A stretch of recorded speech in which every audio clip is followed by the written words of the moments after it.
Hey guys, okay, so we're going to be coming from the book of Exodus today, and we're going to be reading Exodus 16 verses 17 through 20.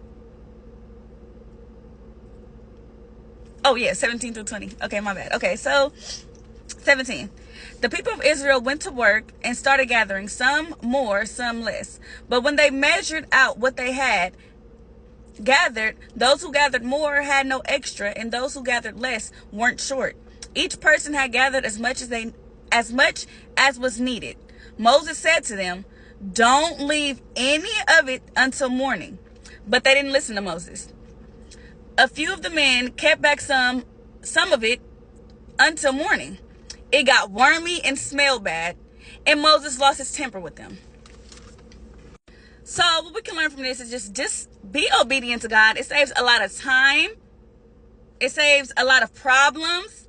Like, just be obedient to God. We're also going to read on from verses 21 to 24.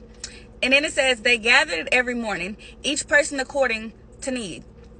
Then the sun heated up and it melted. On the sixth day, they gathered twice as much bread, about 4 quarts per person. Then the leaders of the company came to Moses and reported. Moses said, "This is what God was talking about. Tomorrow is a day of rest, a holy Sabbath to God. Whatever you plan to bake, bake today. Whatever you plan to boil, boil today. Then set aside the leftovers until morning." They set aside what was left until morning as Moses had commanded. It didn't smell bad, and there was no worms in it.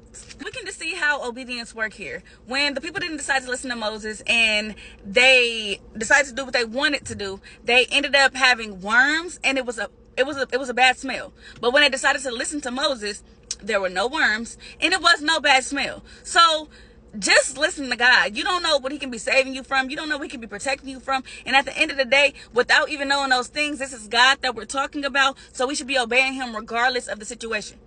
And that's just that.